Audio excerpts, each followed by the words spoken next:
Good morning दोस्तों, मैं हर्षराज आप सबका विजन मैथ क्लासेस में स्वागत करता हूं। दोस्तों, पिछले क्लास में हम 1 से लेके 10 तक के क्वेश्चन को सॉल्व किए थे। आज हम 11 से 21 तक के क्वेश्चन को सॉल्व करते हैं। आइए एक एक करके सारे क्वेश्चन को सॉल्व करते हैं और समझते हैं। पहला क्वेश्चन क्या कहता है, आइए समझते हैं। बोलता है ए बी को 2500 रुपया तथा उसी समय सी को कुछ राशि 7% वार्षिक साधारण ब्याज की दर से उधार दिया। यदि 4 वर्ष के बाद ए को बी और सी से कुल 1120 रुपया ब्याज के रूप में मिला तो सी को दी गई राशि। यहाँ पे ए एक व्यक्ति है जो बी और सी को कुछ रुपया उधार देता है, जिसमें बी को उसने तो 2500 रुपया दिया, पर सी को कितना दिया यह दिया हुआ नहीं है। दोनों को 7% वार्षिक साधारण ब्याज की दर पे उसने पैसे दिए और 4 वर्ष बाद उन्हें ए को साधारण ब्याज के रूप में बी और सी से टोटल कितना रुपया प्राप्त हुआ, तो 1120 रुपया। तो अब पूछता है कि सी को दी गई राशि क्या थी वो बताइए। तो इसको हम कैसे निकालेंगे, आइए देखते हैं।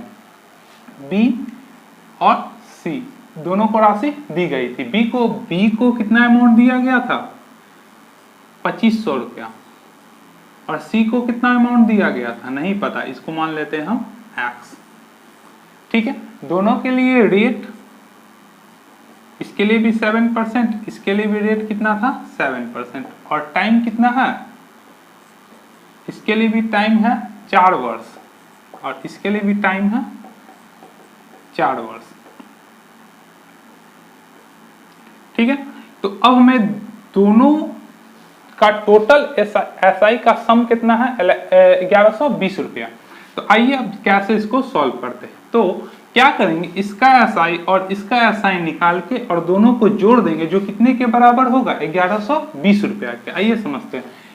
बी द्वारा दिया गया एसआई कितना होगा, तो एसआई बराबर पी गुने आर गुने टी बट्टा 100, यानी 2500 गुने 7 गुने 4 बट्टा 100। ये दिया गया किसके द्वारा, बी के द्वारा, और सी के द्वारा क्या दिया गया होगा, तो इसका पी है x, टाइम वही और रेट सेम है। अब क्या करें, दोनों को जोड़ दीजिए। 2500 गुने 7 गुने 4 बट्टा 100 प्लस x गुने 7 गुने 4 बट्टा 100 इक्वल टू कितना, 1120 रुपये। कॉमन क्या है, तो देखिए 7 गुने 4 बट्टा 100 कॉमन ले लेते तो बचेगा क्या, 2500 प्लस x इक्वल टू 1200, 1120 रुपये। अब इसको उधर साइड ले जाते तो क्या बचेगा, 2500 प्लस x इक्वल टू 1120 गुने 100 बट्टा 7 गुने 4। अब काटिए, कटता है क्या, 7 से काटे 7 1 जा 7, 7 6 जा 42 और 0, फिर 4 से काटेंगे कितना बार में, 4 बार में, यानी 40। यानी 2500 प्लस x बराबर कितना हो जाएगा, 4000, और x बराबर 4000 में से 2500 घटा देंगे कितना हो जाएगा, 1500।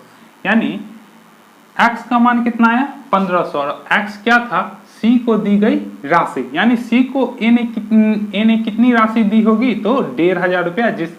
तो हमें c का मान आया कितना, c को दी गई राशि का मान कितना आया, 150 रुपया। आई होप आप लोगों को समझ में आया होगा। तो आइए दूसरे क्वेश्चन को देखते हैं। 12वां क्वेश्चन क्या कहता है, बोल रहा है मोहन ने कुछ राशि 9% वार्षिक साधारण ब्याज की दर से तथा उसी के बराबर की राशि 10% साधारण ब्याज की दर से 2 वर्ष के लिए उधार दिया। उसे कुल 760 रुपया ब्याज के रूप में प्राप्त होता है। तो ऋण दी गई राशि क्या है, यानी उसने कितना रुपया उधार लगाया था वो राशि पूछ रहा है, जो हमें मालूम नहीं है। तो मोहन ने मान लिया कि वह राशि क्या होगा, x। तो मोहन ने कितना रुपया उधार लगाया होगा, x रुपया। उसने एक को R1 इंटरेस्ट कितना दिया, 9%। फिर बराबर राशि को दूसरा R2 इंटरेस्ट कितना दिया, 10%। और टाइम दोनों के लिए क्या है, 2 वर्ष। इसके लिए भी टाइम 2 वर्ष और इसके लिए भी टाइम 2 वर्ष, और उसे टोटल कितना ब्याज मिलता है 2 साल बाद 760 रुपया, यानी SI का मान कितना दे दिया 760 रुपया। आइए अब इसको सॉल्व करते हैं। इसके लिए भी P क्या हो जाएगा x। अगर हम दोनों के ब्याज को जोड़ दे तो वह कितना के बराबर हो जाएगा 760 रुपया का। तो हमें SI का फॉर्मूला मालूम ही है, P गुने R गुने T बट्टा 100। तो हम क्या करें, एक एक करके दोनों का निकालते। तो पहले वाले का क्या होगा, P का मान x, रेट 9 टाइम 2 वर्ष बट्टा 100। फिर दूसरे वाले का क्या है, P का मान x टाइम रेट हो गया 10 टाइम 2 बट्टा 100, और इसी दोनों का सम कितने के बराबर 760 रुपया के बराबर। ठीक है, अब जो कॉमन है उसको ले लेते हैं। 2 बट्टा 100 क्या हो गया, कॉमन हो गया, बचेगा क्या 9x plus 10x equal to इतना। यानी अब इस दोनों को जोड़िएगा, इसका साइड चेंज कर देते, इस दोनों को जोड़ देते, 19x बराबर कितना होगा 760 गुने 100 बट्टा 2।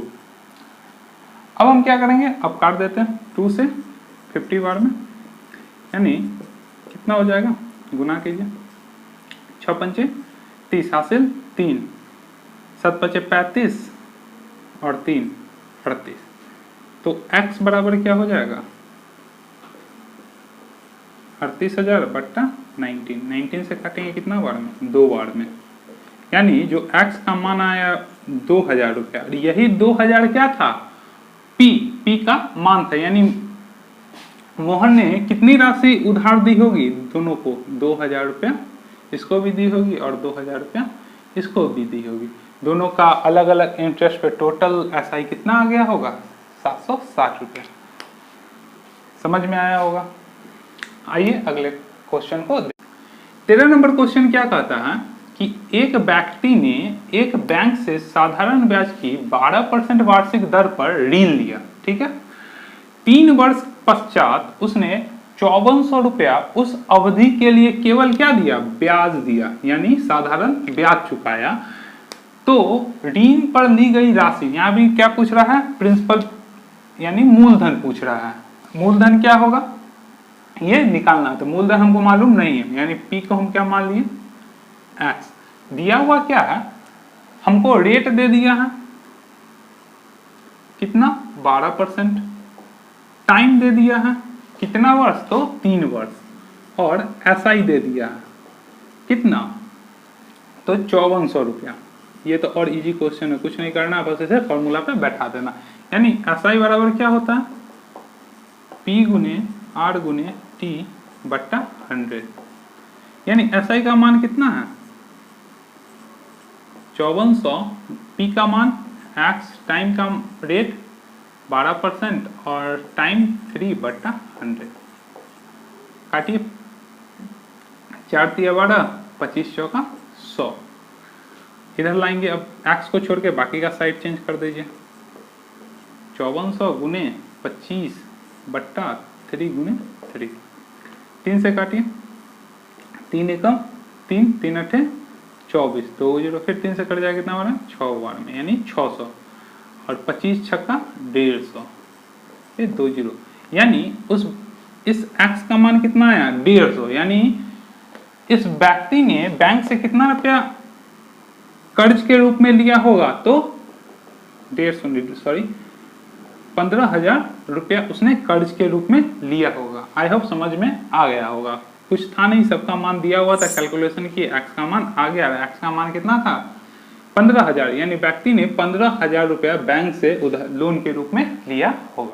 अब आइए 14 नंबर क्वेश्चन को देखते हैं कि क्या कह रहा है क्वेश्चन। कह रहा है कितने समय में 72 रुपया 6.1/4% वार्षिक साधारण ब्याज की दर से 81 रुपया हो जाएगा। मतलब मेरा प्रिंसिपल अमाउंट कितना है, यानी मूलधन कितना है 72 रुपया, रेट कितना है 6.1/4, और ये क्या दिया हुआ है साधारण ब्याज के इतना, यानी ये मिश्र धन दिया हुआ है। मिश्र धन कितना है 81। तब पूछता है टाइम कितना होगा, कितने समय में 72 रुपया मिश्र धन के रूप में कितना हो जाए, तो 81 रुपया। तो पहले हमें क्या क्या मालूम है उसे लिखते हैं। P का मान मालूम है कितना है 72। आर मालूम है कितना है 6.1/4। अगर इसको 6 1 25 25/4%। और मिश्र धन कितना दिया हुआ है 81। तो हम यहाँ से ब्याज निकाल सकते हैं। तो मैंने बताया था मिश्र धन क्या होता है, मूलधन प्लस ब्याज का सम। तो ये मिश्र धन है, ये मूलधन है, तो ब्याज बराबर क्या हो जाएगा, मिश्र धन में से अगर हम मूलधन को घटा देते हैं तो वो क्या आ जाएगा, ब्याज आएगा। यानी ब्याज कितना हो गया 9, यानी एसआई का मान कितना आ गया 9। अब सब मालूम है, हमें टी का मान निकालना है, टाइम कितना होगा। चलिए निकालते हैं। तो एसआई बराबर पी गुने आर गुने टी बट्टा 100। यानी एसआई कितना है 9, पी कितना है 72, आर कितना है 25/4 और टाइम हमें निकालना है। और 100 से क्या करेंगे गुना। अब जो कट रहा है उसको काटेंगे, 25 चौका 100, ठीक है। 4 से ही कटेगा क्या, 4 1 जा 4, 4 8 जा 32, फिर 2 बार में और ये 9 बार में, और 9 से 9 खत्म हो जाएगा और ये 2 इधर आ जाएगा। तो टी का मान कितना आया 2 वर्ष। यानी कितने समय में यह 72 रुपया से 81 रुपया हो जाएगा, तो 2 वर्षों में यह 72 रुपया से 81 रुपया हो जाएगा। आई होप आप लोगों को समझ आए। ये जितने भी क्वेश्चन है सब एसएससी और रेलवे के प्रीवियस एग्जाम में पूछे गए हैं। आइए दोस्तों आज अब 15 नंबर क्वेश्चन को देखते हैं कि 15 नंबर क्वेश्चन क्या कहता है। बोल रहा है 7300 रुपये का 5% वार्षिक ब्याज की दर से, यहाँ पे टाइम क्या दिया हुआ है डेज के रूप में, यानी 11 मई 1987 से 10 सितंबर 1987 तक का साधारण ब्याज कितना होगा। सवाल तो इजी ही है, बस इसमें क्या करना होगा कि हमको इस टाइम से इस टाइम तक के बीच के डे को निकालना होगा, उस डे को फिर किस में चेंज करना होगा, ईयर में। तो आइए इसको पहले सॉल्व करते हैं। तो हमें मूलधन कितना दिया है, यानी पी 7300, रेट कितना दे दिया 5%। अब टाइम कितना दे दिया, तो हम जानते हैं कि मई का महीना 31 दिनों का होता है। 31 दिन में यह कब से ले रहा है, तो 11 मई से, यानी 11 मई से 31, यानी 11 मई से 31 मई के बीच कितना दिन होगा, तो 21 दिन। फिर मई के बाद जून कितने दिनों का होता है, तो 30 दिनों का। फिर जुलाई कितने दिनों का 31 दिन का। फिर अगस्त कितने दिनों का 31 दिन का। और फिर सितंबर में यह कितने दिनों तक लेता है, तो 10 दिनों तक, यानी ओनली 10। अब इन सबको हम जोड़ देंगे, तो जोड़ेंगे तो कितना होगा 0 1 1 और 1 3 और 3 1 4 4 3 7 7 3 10 2 12, यानी टोटल कितने दिनों तक उसने ब्याज, कितने दिनों का टाइम ड्यूरेशन लगा, तो 123 दिन, यानी टाइम कितना होगा 123 दिन। अब इसे हम किस में चेंज करेंगे, ईयर में। तो क्या करेंगे 365 से इसे डिवाइड कर देंगे। आई होप आप लोगों को समझ में आया होगा। अब चलिए निकालते हैं। तो एसआई पूछ रहा है, तो एसआई बराबर क्या होगा पी गुने आर गुने टी बट्टा 100। तो पी का मान 7300, रेट 5, टाइम 132 122, उसके बाद 100 गुणे 365। अब देखिए कटिंग करके कि कटता है कितने बना, 5 से ये कट जाएगा, 7 5 35 और 5 3 15। फिर 73 से ये कट जाएगा 100 बार में, फिर 100 से 100 कट जाएगा, यानी हमें कितना आया 123। यानी 123 ये क्या आया, तो 123 यहाँ पे ये ऐसा ही आया। यानी हमारा जो साधारण ब्याज बनेगा वह कितना बनेगा 123 रुपया होगा। आई होप समझ में आपको आया होगा। बस यहाँ पे थोड़ा सा टाइम को डेज में दिए हुए था, तो हम इसे किस में चेंज कर ले, ईयर में चेंज कर ले, उसके बाद कुछ करना नहीं था, क्योंकि साधारण ब्याज और चक्रवृद्धि ब्याज दोनों में जो टाइम होना चाहिए वो ईयरली होना चाहिए। ठीक है दोस्तों, आइए 16 नंबर क्वेश्चन देखते हैं। 16 नंबर क्वेश्चन क्या कहता है कि एक व्यक्ति 5000 रुपया 2 वर्ष के लिए 4% वार्षिक साधारण ब्याज की दर पे उधार लेता है। ठीक है, उसके बाद वह क्या करता है, वह तात्कालिक इसे किसी दूसरे व्यक्ति को 6.1/4% वार्षिक साधारण ब्याज की दर पे 2 वर्ष के लिए उधार दे देता था। इस सौदे में उसे लाभ होता है कितना, वो निकालना है। तो दोनों के लिए प्रिंसिपल अमाउंट यानी मूलधन कितना हो जाएगा 5,000 रुपया, क्योंकि इसी पैसे को उठाता है, इसी को वह दूसरे व्यक्ति को देता, बस रेट क्या होगा चेंज होगा। और टाइम भी दोनों के लिए कितना है 2-2 वर्ष।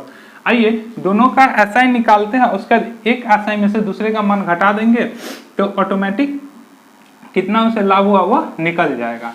तो क्या करेंगे कि पी तो दोनों के लिए कितना है 5,000 रुपया, टाइम भी दोनों के लिए कितना है 2, बस R1 एक कितना है 4% और दूसरा R2 कितना है 6.1/4%, यानी 6×4 = 25/4।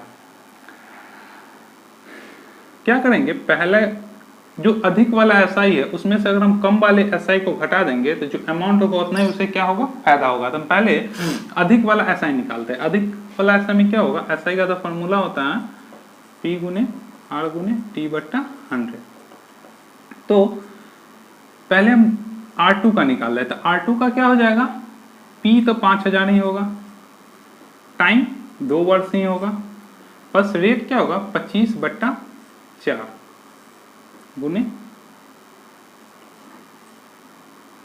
100 में से क्या करेंगे, कम वाले एसआई को घटा देंगे।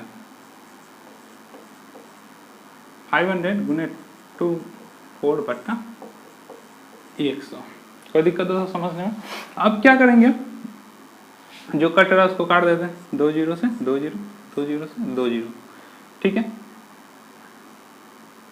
2 2 जा 4 और 2 से फिर कट जाएगा 25/12, ठीक है।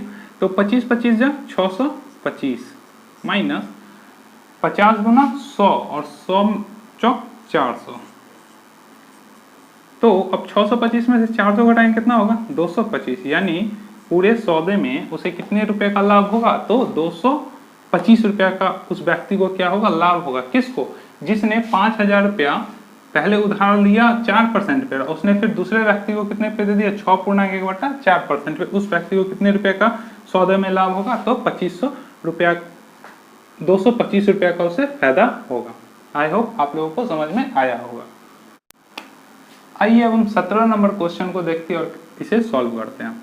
17 नंबर क्वेश्चन क्या कहता है, एक व्यक्ति 400 रुपया 2 वर्ष के लिए, फिर 550 रुपया 4 वर्ष के लिए तथा 1260 रुपया 6 वर्ष के लिए जमा किया, ठीक है।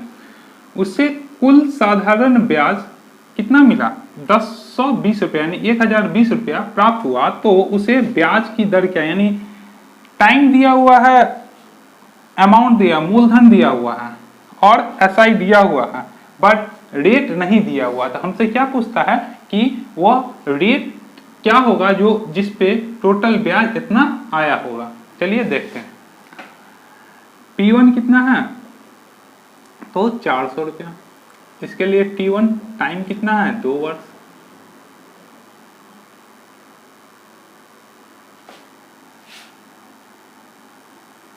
P2 कितना है, तो P2 का मान हो गया 550 रुपया, और इसके लिए टाइम कितना है 4 वर्ष, T2 4 वर्ष। और फिर अगला P3 कितना है 1200 रुपया, और इसके लिए टाइम कितना है T3 6 वर्ष। तीनों के लिए अलग अलग अमाउंट, अलग अलग टाइम है। अब रेट तीनों का बराबर है, तब तो तीनों का रेट निकालने के लिए एक्शन कहा, यानी हमें रेट निकालना है कितना होगा। प्लस हमें क्या दिया, टोटल एसआई का सम दिया है, जो कितना दिया हुआ है 1020 रुपया। आइए इसे सॉल्व करते हैं। अब ये कैसे, टोटल एसआई का मतलब इसका एसआई प्लस इसका एसआई प्लस इसका एसआई बराबर कितना 1020 रुपया, ठीक है दोस्तों। तो चलिए इसे सॉल्व करते हैं, यानी हम तीनों के एसआई को जोड़ देंगे तो वो 1020 रुपया के बराबर हो जाएगा। तो एसआई का फॉर्मूला P × R × T/100। तो बैठाइए, पहले वाले का एसआई क्या होगा P 400, टाइम 2 वर्ष, रेट नहीं मालूम, बट्टा 100, प्लस दूसरे का P कितना 550, टाइम 4 वर्ष, रेट नहीं मालूम, बट्टा 100। तीसरे का P कितना 1200 गुने टाइम 6 वर्ष, रेट नहीं मालूम, और टोटल सम में कितना 1020 रुपया। ठीक है, अब काटते कटिंग करते, 2 जीरो से 2 जीरो इसका खत्म हो गया, 1 जीरो से 1 जीरो ये खत्म हो गया, 2 बार में और 5 बार में, 5 से 11 बार में, 2 जीरो से ये 2 जीरो में कितना आया, 4 दूना 8 8 प्लस 11 दूनी 22 8 प्लस 12 चक 72 और इक्वल टू 1020 रुपये। अभी सबको जोड़ दीजिए, तो 2 2 4 8 4 12 हासिल 1 7 दोनों 1 10 8 बराबर 1020 रुपया, और 8 बराबर कितना हो जाएगा 1020 बट्टा 102, कितना बार में 10 बार में, यानी जो रेट होगा वह तीनों के लिए कितना होगा 10% आया होगा। तो रेट यहाँ से निकल गया, समझ में आया होगा आप लोगों को। आइए दोस्तों अगला क्वेश्चन 18 नंबर क्वेश्चन को देखते हैं, यह क्या कह रहा है। बोलता है एक व्यक्ति अपने धनराशि के 40% को, मतलब उसका जितना धनराशि उसका 40% को वह 15% वार्षिक ब्याज की दर से, फिर जो बच गया यानी 40% लगाने के बाद उसके पास जो बच गया उस शेष राशि का 50% 10% वार्षिक साधारण ब्याज की दर पे, और शेष जो बच गया टोटल राशि को 18% वार्षिक दर से उधार देता है। यदि कुल धनराशि पर ब्याज की गणना करनी हो तो ब्याज की वार्षिक दर क्या होगा वो पूछ रहा है। तो ये सवाल कैसे बनेगा, तो देखिए यहाँ पे हमको प्रिंसिपल अमाउंट नहीं दिया गया, तो इस टाइप के सवाल में अगर प्रिंसिपल अमाउंट नहीं दिया तो दो तरीके से बना सकते हैं, या तो हम x मान के बना सकते हैं, नहीं तो 100 मान के बना। x मान के बनाएंगे तो थोड़ा ज्यादा कैलकुलेशन करना पड़ेगा, 100 मान के बनाएंगे तो थोड़ा कम कैलकुलेशन मिलेगा। आइए सॉल्व करते हैं। तो मानते हैं, माना मूलधन कितना है उसके पास 100 रुपया, ठीक है। तो स्टेटमेंट में क्या करता है कि पहले वह टोटल धनराशि का, मतलब अपने धनराशि का 40% ही मात्र यूज करता है, कितने परसेंट ब्याज पे 15% ब्याज पे। तो 100 का 40% कितना हो जाएगा, तो P1 100 का 40% 40 रुपया हो जाएगा, ठीक है। कैसे होगा, तो 100 गुने 40 बट्टा 100, परसेंटेज जब पढ़ाएंगे तो ये निकालना चाहिए। ये कट गया तो बच कितना गया 40, यानी 100 का 40% कितना हो जाएगा 40 हो जाएगा, यानी यहाँ पे जो प्रिंसिपल अमाउंट होगा वो 40। इसे कितने रेट पे लगाता है, तो R1 15% पे, कोई दिक्कत। तो अब अगर वह 40 रुपया यूज कर लिया तो अब उसके पास रेस्ट मतलब बाकी का मूलधन कितना बच जाएगा 100 माइनस 40 यानी 60 रुपया, यानी अब उसके पास कितना रुपया बच गया 60 रुपया। फिर वह क्या कहता है कि वह शेष राशि का 50% 10% वार्षिक साधारण ब्याज की दर पे लगा, यानी अब 60 रुपया का फिर वह कितना परसेंट लगाता है ब्याज पे, तब इसका 50%, यानी 60 रुपया का अगर हम 50% निकाले तो कितना हो जाएगा, यानी 30, यानी 30 रुपया वो फिर कितने परसेंट पे लगाता है 10% पे। तो यहाँ पे P2 कितना हो जाएगा 30 रुपया, और कितने R2 कितना हो जाएगा, तो 10%। उसके बाद क्या कहता है कि जो शेष राशि बच गया, यानी अब 30 रुपया तो इसमें से यूज कर लिया, तब बचा उसके पास कितना 30 रुपया, तो बचा हुआ अमाउंट को वो 18% की दर से उधार देता है, यानी बचा, यानी P3 कितना हो गया अब इसका 30 रुपया, उसे कितने पे लगाएगा वो R3 18%। हमसे पूछ क्या करा कि अब जो इसको सिंपल इंटरेस्ट, मतलब इसका जो SI आएगा वह टोटल धनराशि पे कितना इंटरेस्ट देगा वो निकालना। अभी इंटरेस्ट सबका अलग अलग है। अब बोलता है, हमसे पूछ रहा है कि टोटल जो SI आएगा वह पूरे मूलधन का कितना इंटरेस्ट लेता है वह बताना है। तो आइए इसे सॉल्व करते हैं। क्या करेंगे, तीनों का SI निकाल के आपस में जोड़ देंगे, वही टोटल SI हो जाएगा। और टाइम क्या है, तो वार्षिक है, वार्षिक यानी 1 वर्ष। टाइम क्या दिया हुआ है, तो टाइम वार्षिक के रूप में, यानी 1 वर्ष के लिए गणना करना है, यानी टाइम यहाँ पे क्या हो जाएगा तीनों के लिए 1 वर्ष। आइए सॉल्व करते हैं। SI बराबर P गुने R गुने T बट्टा 100। तो पहले वाले के लिए क्या हो जाएगा साधारण ब्याज, प्रिंसिपल अमाउंट 40, रेट 15, टाइम 1 बट्टा 100, प्लस दूसरे के लिए प्रिंसिपल अमाउंट 30, रेट 10, टाइम 1 वर्ष बट्टा 100, प्लस तीसरे के लिए भी 30, 18, 1 वर्ष बट्टा 100। ठीक है दोस्तों, आइए अब इसे सॉल्व करते हैं। चलिए काटते हैं, 0 से 0 2 बार में और ये 5 बार में, 5 से 3 बार में, ये 2 0 से 2 0 खत्म, 0 से 0, 2 से 5 बार में और ये 9 बार में, अब नहीं कटेगा। देखते कितना, 3 दूना 6 प्लस 3 प्लस 9 तिया 27 बट्टा 5। ठीक है, अब एलसीएम लेंगे तो कितना हो जाएगा 5, तो बट्टा 1 बट्टा 1 तो कितना होगा 6 पंचे 30 प्लस 5 तिया 15 प्लस 27। अब इसको जोड़िए, कितना हो जाएगा। आइए इसको जोड़ते हैं।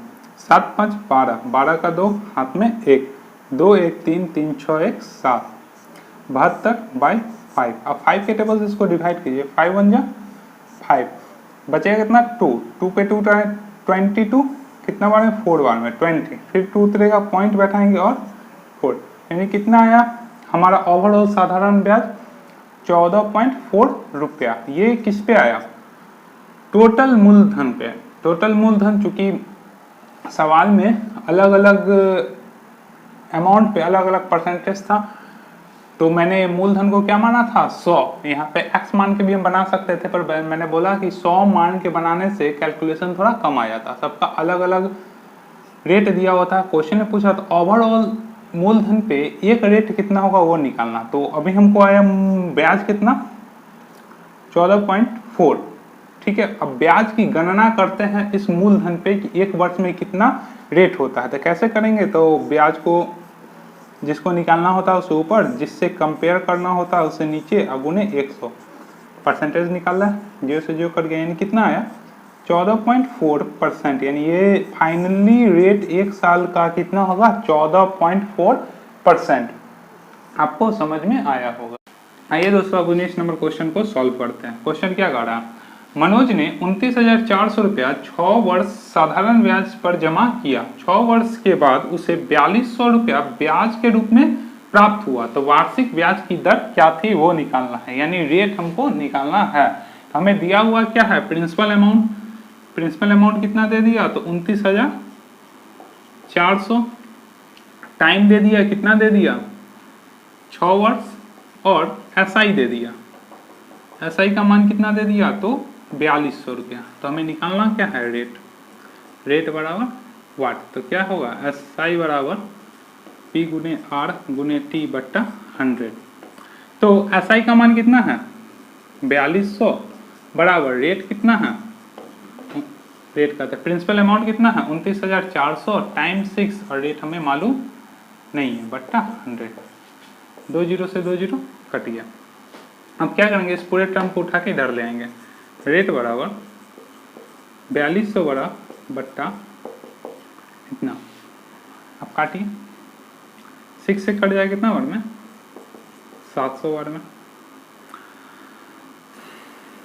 ये 7 से 100 बार में, और ये 7 से 7 चौक 28 और 7 दूना 14, फिर 5 से कट जाएगा, 2 से कट जाएगा 50 बार में, और 2 से कट जाएगा 21 बार में। अब तो नहीं कटने वाला, तो कितना हो जाएगा 50 बट्टा 21, डिवाइड करेंगे तो कितना होगा 21 दूना 42, 8 × 21, यानी रेट कितना होगा 2.8 बट्टा 21 क्या आ जाएगा रेट आ जाएगा। आई होप आप लोगों को समझ में आया।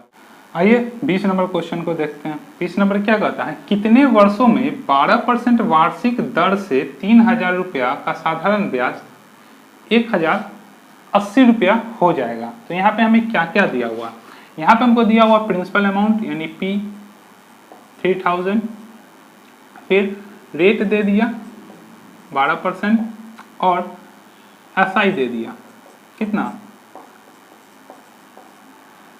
1080 रुपये। अभी ऊपर वाले सवाल में हमको क्या निकालना था,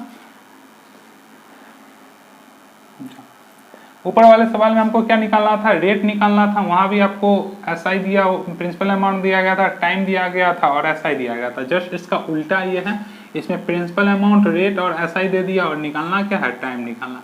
प्रोसेस वही रहेगा, एसआई बराबर P गुने R गुने T बट्टा 100। तो एसआई का मान कितना हो गया 1080, P हो गया 3000, टाइम हो गया 12, टाइम कहते हैं रेट हो गया 12 और टाइम हो गया T जो मालूम नहीं है। काटेंगे 0 2 0 से 2 0, बाकी का साइड चेंज कर देते हैं।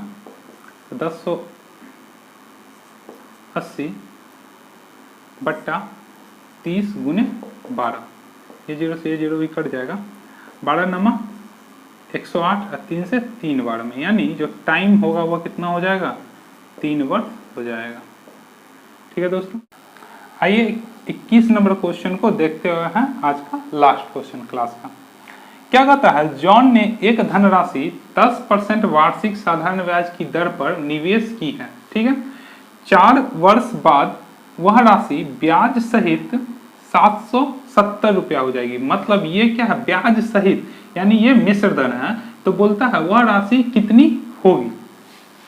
हमें सवाल का बस टर्म समझना होता है। अगर हम टर्म समझ गए कि सवाल क्या कर रहा है तो फिर उसे सॉल्व करने में ज़्यादा समय लगता नहीं है। आइए इस सवाल में क्या क्या दिया हुआ उसे निकाल देते हैं। हमें प्रिंसिपल अमाउंट नहीं दिया हुआ, डेट दिया हुआ है और टाइम दिया हुआ है, संग में क्या दिया, मिश्र धन दिया हुआ है। तो हम इसे कैसे सॉल्व करेंगे, तो जो जो चीज दिया हुआ उसे लिखते हैं। मिश्र धन दिया हुआ है, कितना दिया हुआ है, तो 770 रुपया। रेट दे दिया है, कितना रेट दिया है, तो 10% वार्षिक। और टाइम दे दिया है, टाइम कितना है, तो 4 वर्ष। तो हमें क्या निकालना है, P। तो हमें P तो मालूम है नहीं, तो हम P को क्या मान लेते हैं यहाँ पे, X। देखिए यहाँ पे P हम 100 नहीं मान सकते, क्योंकि यहाँ पे पहले से मिश्र धन दिया हुआ है। किस समय हम P को X मानते हैं, जिस समय P का कोई मान न दे हो और ना ही कोई मिश्र धन दिया हो, उस समय हम P को 100 मान सकते हैं। पर यहाँ पे हमको P को क्या मानना पड़ेगा, तो X ही मानना पड़ेगा। तो यहाँ से ब्याज क्या हो जाएगा, तो हम बताए थे कि मिश्र धन में से अगर मूल धन यानी P को घटा देते तो वह किसके बराबर हो जाता है, तो ब्याज के बराबर हो जाता है। तो हमको ब्याज मालूम हो गया, टाइम मालूम हो गया, रेट मालूम हो गया। तो हम P आराम से निकाल सकते हैं। SI बराबर P गुने R गुने T बट्टा 100। तो SI कितना हो गया, 770 minus X equal to X multiply 10 multiply 4 बट्टा 100। ठीक है, 4 से काट देंगे 25 बार में, 5 से 5 बार में और ये 2 बार में। तो अब क्या करेंगे, इस 5 को इधर साइड ले आएंगे और इसे मल्टीप्लाई कर देंगे। तो 5 को इधर लाए और इससे मल्टीप्लाई करेंगे, इधर क्या हो जाएगा 2x। तो मल्टीप्लाई करते 0, 7 × 5 = 35 हासिल 3, 35 और 3 38 माइनस 5x बराबर 2x। तो इधर अब इस 5x को क्या करेंगे, निगेटिव इधर लाके पॉजिटिव करेंगे और इसमें जोड़ देंगे। तो क्या बचेगा, 7x बराबर 3850, यानी x बराबर क्या होगा 3850 बट्टा 7। 7 से काटिएगा तो कितना मान कटेगा, 7 × 5 = 35, 3 7 × 5 = 35 और 0, यानी जो x का मान आएगा वह कितना होगा 550 रुपये। यानी x हम किसको माने थे, तो मूलधन, यानी मूलधन हमारा कितना हो जाएगा 550 रुपये, जो हमसे पूछ रहा था। आई होप आप लोगों को ये क्वेश्चन समझ में आएगा। दोस्तों मैंने सारे क्वेश्चन आपको सॉल्व कर दिए 11 से 21 तक। फिर अगले क्लास में हम 22 से आगे जितना क्वेश्चन होगा उसे सॉल्व करेंगे। तो अगर आपको आज का क्लास अच्छा लगा हो तो वीडियो को अंत तक देखें, अपने दोस्तों में शेयर करें और चैनल को ज़्यादा से ज़्यादा सब्सक्राइब करें और वीडियो को लाइक करना ना भूलें, क्योंकि ये अभी शुरुआत है। धीरे धीरे हम इस पे ट्रिक, बहुत दोस्तों को कि सर आप बस प्रोसेस पे बता रहे हैं सवाल, तो आप निश्चिंत रहिए, जब आप प्रोसेस सीख जाएंगे तो मैं आपको एक पूरा वीडियो ट्रिक पे लाऊंगा जिसपे बड़े बड़े सवाल कुछ मिनटों में समाप्त हो जाएंगे। ठीक है दोस्तों, अगर आपको वीडियो अच्छा लगे तो लाइक जरूर कीजिए।